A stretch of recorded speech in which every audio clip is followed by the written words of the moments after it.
Hi there. Welcome to the summary of our last transformations lesson, if you missed it. So this was really time that we spent mostly getting ready for the upcoming quiz. And the quiz is going to cover actually two topics, as I hope you recall. The first is actually all the stuff on circles that we already learned. So we did spend a bunch of time in class looking at these three practice problems. And I think maybe it would be good for us to go through the solutions. Now, on the quiz, when you take it, I'm going to ask you to first, give me the numbers that you're going to use in whatever formula you need. So for instance, on number one, a sector area, we need to know the radius of the circle, and we need to know the inner angle, which is what we call theta, of the shaded area. And so like on this first problem, since this entire dashed line is 22 centimeters, that means that, so that's a diameter, which means that the radius which is the number we actually want, is half of 22, or 11 centimeters. That's the radius. And so that's a good thing to know. But if on the quiz you accidentally or mistakenly use 22 here instead, at least then I'll know why you got the incorrect answer, and I can give you good feedback. Similarly, a lot of people want to use the number that they see, like 70, as the inner angle. But however, the 70 degrees is dealing with this portion of the circle that's not yet shaded in. So 70 degrees is not the fraction or the numerator of the fraction that we would want to use. Instead, we would use everything else. So you have to sort of deduce that if there's 360 degrees in a circle and we're going to eliminate 70 of those degrees, then that means we would use 290 degrees for this theta number here. And so, first you identify those two values, and then you plug them into the area formula that we've been working on for weeks and weeks now, right? The fraction of the circle that's actually shaded in is 290 degrees out of 360 degrees total. And then we would multiply that by the area of the entire circle, which is pi times 11 squared, pi times radius squared. And you would just use your calculator and you would chug that through. And boy, if I were more prepared, I'd have this number in my head. But you do 290 divided by 360, multiply that by 121, because that is 11 squared, and then multiply that by 3.14, 121. And so you get 306.06 square centimeters. So that's the answer that we got for the first one. But again, if you get the wrong answer on the quiz, but you've told me what numbers you're using for the radius and for the inner angle, and I can figure out what you got wrong, well, then I can assign partial credit and I can give you good feedback. Number two is an annulus. So you need the outer radius and you need the inner radius. The inner radius is 4. That's pretty easy to see. It's the radius of the inner circle, 4 inches. The outer radius is not 8. Okay, a lot of people still want to just use the numbers that they see, but 8, that's not a radius. Okay, radius starts at the center of a circle. So what you have to do is think about the fact that the radius starts at the center and goes all the way to the edge. And if this part is 8, because that part is 8, then the entire radius is 12. So instead of an 8, you should use a 12 here, 12 inches. And then you just find the area of the big circle, which is pi times 12 squared, and subtract the area of the small circle, which is pi times 4 squared. Or you can, like we've been doing, factor the pi out front, and you get, 144 minus 16 is 128 times pi. And, oh gosh, I should know this one too. 128 times 3.14, 401.92 square inches.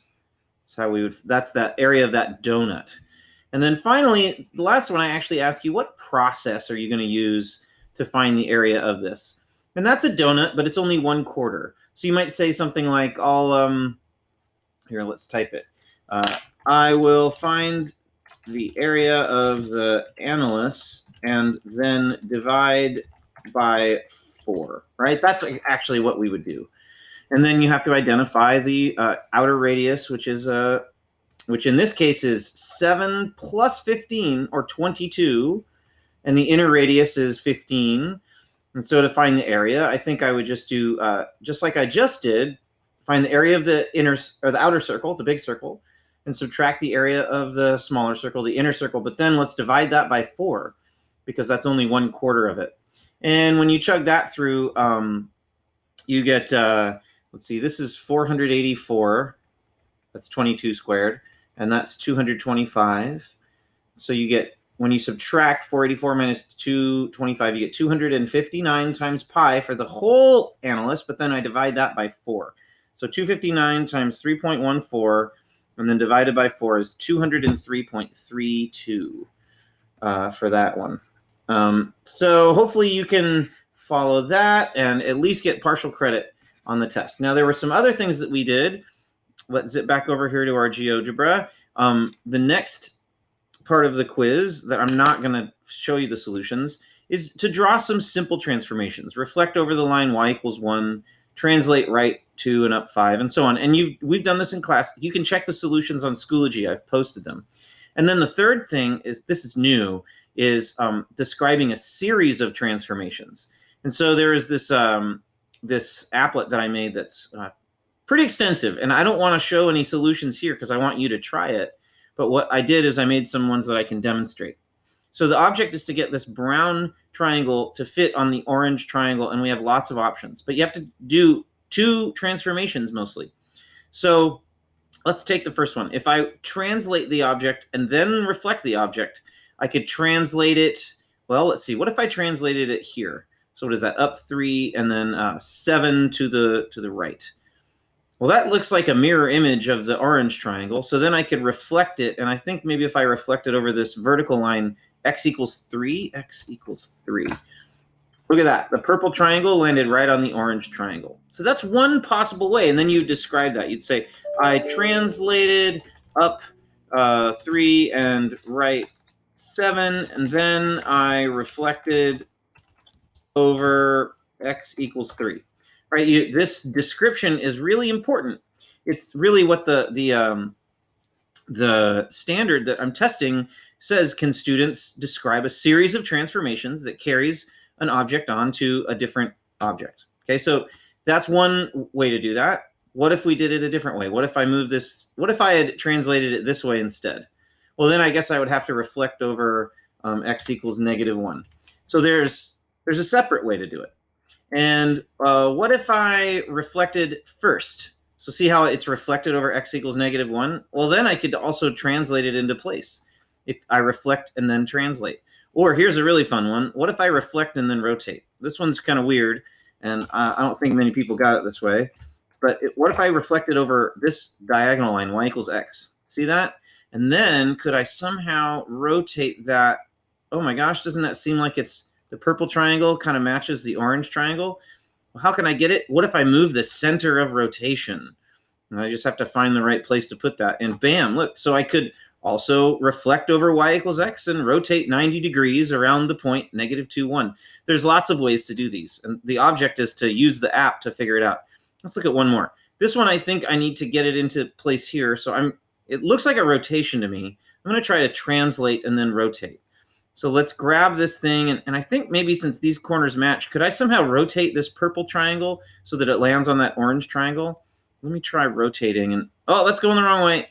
Let's see. I'll change the direction. Okay, that's going the right way, only it's not.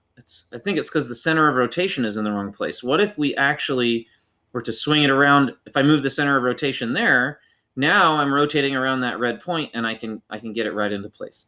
So I will have posted the GeoGebra link to the practice quiz. I strongly encourage you to try these 4 problems to practice for the upcoming quiz, which is on Monday, December the 14th, or Tuesday, December the 15th. And good luck and have a good week.